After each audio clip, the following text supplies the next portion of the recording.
Hey everyone, it's May 30th, middle of the trading day in the US. I am Mish Schneider, the Chief Strategist of MarketGauge.com, coming to you with hopefully some actionable futures information for you to employ tomorrow, which would be actually later for you guys. So let's take a look here and start with gold, because we're looking at the June contract of gold. And when I spoke to you last time, we talked about that reversal top. We talked about how we can correct 10% or so, actually has gotten down, not quite 10%, but we also were looking at that 1948 to 1950, broke through it. And now, as I'm speaking to you, it looks like the futures closed back over that 1950 level, but some congestion coming in really right around here. So here's how I would be looking at this coming into tomorrow. If we are holding up at 1955-ish, 54, 55, I would be a buyer. I think right now, if you're looking again at reversals, although it's not showing it as strong here because it's not a new high or a new low, it is indeed a new 60-plus day low. If you look at this low and you go back to the last time it was trading here was in March, that's more than 60 days ago. So that's a legitimate reversal pattern, but we know with all reversal patterns, as I've shown you last week, let's say in wheat, which should have prevented you from getting into that, you need confirmation. So confirmation would be not only a hold of 1954, but also I would like to see it clear the high of this day, May 30th, and that would be, let's call it 1963, 1964. If that happens, I see no reason why we can't take a visit to the 50-day moving average. We can reevaluate at that time. And of course, with things being very messy here in the US, politically and even technically, with some sectors really doing poorly while AI and tech continue to fly, this could be reflected with a move over the 50-day moving average, because gold loves that uncertainty, and then we can proceed back to being super bullish intermediate term. Now moving on to West Texas Intermediate crude oil. Really interesting. So as I'm giving you actionable information and showing you charts, I'm also hopefully giving you some education in terms of using things like reversal patterns, areas of congestion as resistance, things that need to hold for support, and also moving averages. So here we have a 50-day moving average. And when I reported to you last week, I said that the US oil futures had broken above its 50, but not the July contract. And so here we are. Look at this. I mean, this is not technical. We broke it through, but this bar right here shows on a closing basis couldn't make it. So no surprise now that we would be failing. Now we did have a reversal pattern down here all the way at around $64 a barrel, but at this point now momentum looking pretty heavy, and I would say you might get another bounce from those levels, but if this continues to break down under $64 a level, then I think not only does that make that case for gold again, but it also means that a lot of the equities and even the indices, even the ones outperforming, should start to get more worried about the recessionary issues that have been coming a lot in the news but have yet to pan out. So interesting that I have shown you natural gas, but this is actually the UK natural gas futures chart. And what I find fascinating is a couple of things. Number one is I've mentioned to you that we like to see two closes above a major moving average. We got the one close here, and it didn't happen, and obviously you can see a very steady downtrend.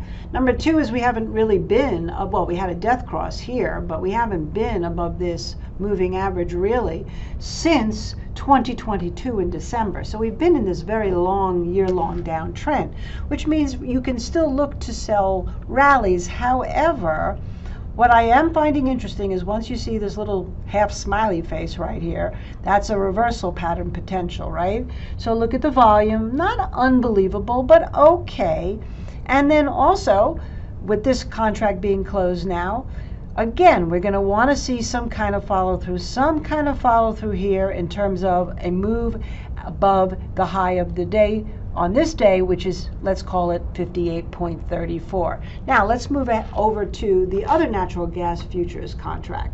Now on this one, you can see we had that reversal pattern and we talked about it, and you had that nice little move. You actually did get a fake out here with 2 closes over the 50, but then failed it immediately, which I had mentioned that would be a good opportunity to get out or go short.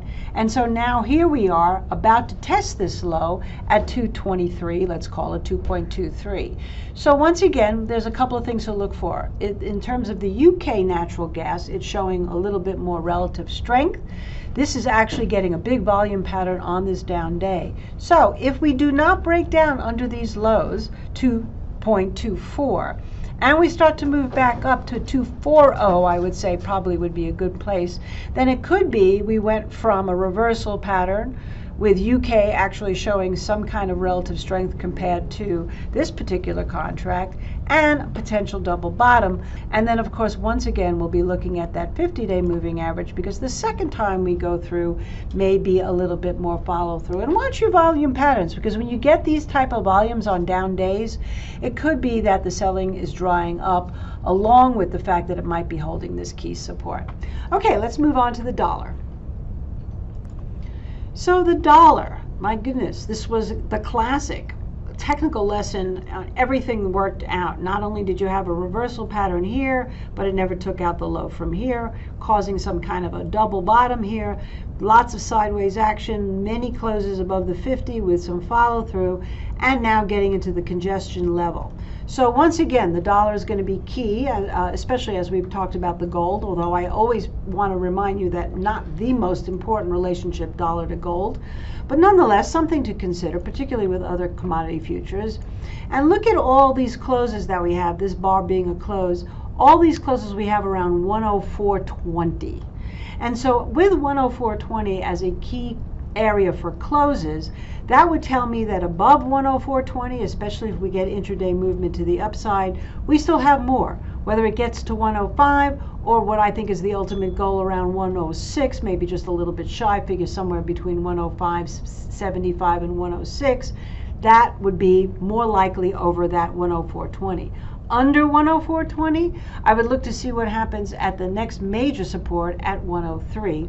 And of course, if we break down under 103, we're back looking at its 50-day moving average. And of course, as I had mentioned on the monthly chart of this is still holding up in an uptrend until it breaks down, or if it breaks down, under 100.70.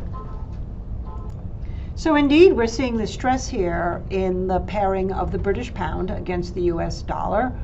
Again, what are these beautiful reversal patterns? I mean, these futures contracts are so great for charting because they get really good follow through, whether you're doing it as a day trade or if you go home with a winner, keeping some overnight. But now we've bounced off here. Again, we're showing you around that 104.20 level. And the pound has come back, but only insofar back up to the 50-day moving average. So this would have to be a breakout over 125 for me to feel more confident in the British pound. And under 123, I think that you would get into more issues, and we'd probably be seeing that dollar over that 104.20 level. In terms of the optimism of the debt ceiling, I think that people are very narrow focused, still has to get through a lot of votes, but even if it does pass, there are other implications that will be coming up, namely a June Fed meeting. So I would not say one event, unless we completely default or we get completely downgraded, is going to be the end-all be-all to what's happening. There are a lot of factors in this market the market's trying to digest, and I think the bigger one and the biggest one is going to be what happens with the U.S. consumer market, which right now is really struggling. So let's move on to look at the yen. So hopefully by now you're all saying to yourself, as we're looking at this chart, that it's possible that we saw a reversal pattern in that the yen has gained strength against the dollar. And look at the volume here, big volume coming into this dump.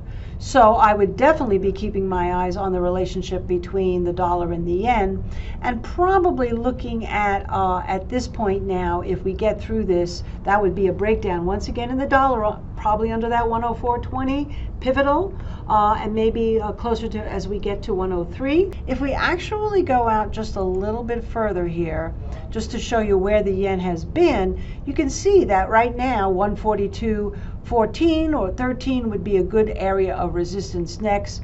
And we haven't been up in these levels since October 21st, 2022, that was when, of course, the U.S. had its big move lower. Let's just move into the softs here for a moment, talk about sugar. Once again, remember we talked about the reversal and that it measured down somewhere to around 24. That's where the 50-day moving average sits. Right now, we've had a little bit of support and stop here at these lows at 24.60. So we traded up a little bit. This is, of course, the July contract. But again, we're in the middle of nowheresville. I would either want to be a buyer on another test down here or closer to the 50, or if we can get back over 26, then I would say we got close enough to that 10% correction. Remember, it could be anywhere between 5 to 10% after we have a reversal pattern, in which case, if that starts to turn and takes out 26, I would be a buyer of sugar, anticipating that that march can continue, especially if the gold prices align and the dollar starts to weaken. But again, dollar being the X factor. Let's take a look at a couple of the grains.